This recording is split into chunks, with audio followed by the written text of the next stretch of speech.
एक बात अपनी जिंदगी में याद रखना, रामचरितमानस या सत्संग ये हमारे जीवन के जीने के सूत्र हैं। कोई कहानी नहीं है कि राम जी थे बन गए। देखो, राम जी बन गए तो राम जी बन गए, राम जी बन गए तो राम जी न बन जाते, न मर्यादा पुरुषोत्तम बन पाते। दूसरी बात, क्षमा करना आप लोग विद्वान लोग हो, लेकिन दूसरी बात, कल परम पूज्य श्री मुनि जी महाराज एक बहुत अच्छी बात बोल कर गए थे। अंग्रेजी के 3 शब्द, हमारी अंग्रेजी तो बहुत हाई लेवल की है, तो अपन ने फिर गुड़ा भाग रात को लगाया सुनने के बाद। ऋषिकेश वाले श्री मुनि जी, संत जीवन में या कोई गुरु जीवन में आता है या किसी गुरु के प्रति श्रद्धा जागती है तो 3 चीजों में सुधार होता है। हम ऐसा रात को सोच रहे थे, जो वो बोल के गए उनके अंग्रेजी के शब्द हमने उठाए महाराज जी के, कल्चर, नेचर और फ्यूचर। जब गुरु जीवन में आता है तो 3 चीजों का सुधार होता है। हमारा कल्चर सुधर जाता है, नेचर यानी प्रकृति का वातावरण प्रसन्नमय हो जाता है, फ्यूचर ब्राइट हो जाता है। लेकिन याद रखना, एक आदमी को, किसी मूर्तिकार को एक व्यक्ति ने कहा कि हमें एक भगवान की मूर्ति चाहिए, मूर्ति बनाओ। पेमेंट दिया, व्यक्ति जंगल गया, पहाड़ से 2 पत्थर लेकर आया, पत्थरों को रखा, छेनी उठाई, मूर्ति बनाने के लिए एक पत्थर को जैसे ही ठोकने लगा वो पत्थर रोने लगा, बोला सॉरी बहुत दर्द हो रहा है, हमें मत पीटो और हमें मूर्ति नहीं बनना है। मूर्तिकार ने कहा कोई बात नहीं। फिर भी उसने कहा कि अगर सह लो तो ठीक है। पत्थर बोला नहीं, उस पत्थर को अलग रख दिया, दूसरा पत्थर उठाया, उससे कहा क्या तुम सह लोगे? उसने कहा हम तैयार हैं। मूर्तिकार ने छेनी हथौड़ा मारकर उस पत्थर से एक सुंदर भगवान की मूर्ति बनाई। मंदिर का मालिक आया, पैसा जमा किया, मूर्ति बड़ी सुंदर थी, पधारने के लिए ले जाने लगा, तब तक नजर बगल में पड़े पत्थर पर पड़ी, बोले ये भी दे दीजिए। तो मूर्तिकार ने कहा कि क्यों? बोले ये पत्थर, ये मूर्ति तो भगवान की हो गई, लेकिन भगवान के पास कोई आएगा तो नारियल कहां चढ़ाएगा? तो उसको नारियल फोड़ने के लिए ले गए। तो जो भगवान बने थे वो तो पूज रहे, और जो नारियल के लिए ले गए वे हर 15 मिनट में जय अंबे मैया,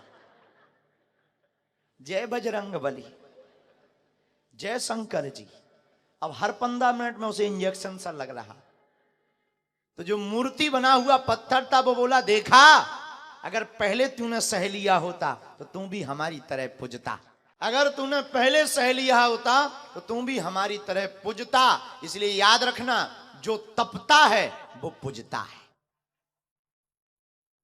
जो तपता है तप में वो पूजता है। और तुमसे भी प्रार्थना है कि तुम अपने कर्तव्य कर्म के लिए तपना प्रारंभ कर दो, तुम्हारा भविष्य बहुत ब्राइट होगा, तुम्हारी भी पूजा होगी, तुम्हारे काम की पूजा, गद्दी की पूजा, बिजनेस की पूजा। पूजा जरूरी ये नहीं है कि लोग अगरबत्ती लेके खड़े हो, नहीं नहीं नहीं।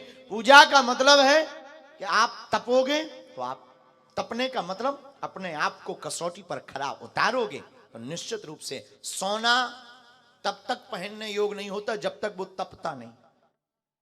जब वो तप जाता है तो वो सोना गल करके तप कर जब आभूषण बनता है तब पहनने योग्य होता है। वही हम तुमसे मेरे पागलों कहना चाहते, जिंदगी में संघर्ष हो, घबराना नहीं। याद रखना, इन संघर्षों को अपनी निजी जिंदगी में मत आने देना। संघर्ष को संघर्ष बनाकर राम की भांति, अरे हम तुमसे कहते हैं, तुम लोग हमारे पास आते हैं, हम बहुत संकट में हैं, परेशान हैं, भगवान श्री राम का चरित्र उठाओ, उनका 100वां भाग नहीं है तुम्हारी जिंदगी में दुख, 100वां भाग। विचार करो, तुम राम जी की जगह हम आपको खड़ा करें 2 मिनट के लिए, आपको कल राजा बनना हो, सुबह से तुम्हें वनवास भेज दिया जाए, क्या आप बन जाओगे? हैं? ये कहोगे भाड़ में गए पिताजी के वचन, तो भाड़ में गई वो माता जी, हैं? भाड़ में गई, हमें अभी राजा बनना था, अभी सुबह सुबह बन, इतनी प्लानिंग कर ली, षड्यंत्र है हमारे साथ। ये तो बहुत घोर अंधविश्वास। नगाड़े बजवाओगे, रोओगे, तमाशा बनाओगे, ब्रेकिंग न्यूज चलवाओगे।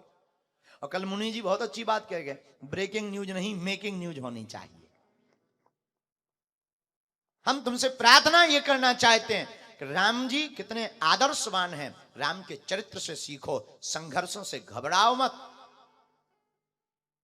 कोशिश करने वालों की कभी हार नहीं। आज नहीं तो कल तो सफलता को मिलना ही, चाहे वो परमात्मा प्राप्ति की सफलता हो, भक्ति प्राप्ति की या संसार की। दूसरी बात, एक बात और सुनिए, समुद्र में कितना पानी होता है? कई गिलियन मिलियन। हाँ जी या ना जी? बोलिए, होता कि नहीं? पर वो कई गिलियन मिलियन पानी किसी नाव को डुबा पाता है? कब तक नहीं? जब तक नाव में पानी नहीं आता। समुद्र में तो बहुत गिलियन मिलियन पानी है, लेकिन नाव को नहीं डुबा पाता। लेकिन जब नाव में थोड़ा भी पानी आ जाता है तो नाव डूब जाती है। वैसे ही तुम्हारी जिंदगी में लाखों संघर्ष रहे, तुम्हें कोई नहीं गिरा सकता जब तक उन संघर्षों को तुम अपने भीतर नहीं लोगे। अब वो संघर्ष अगर भीतर आ गए तो समझो तुम फेल हो गए।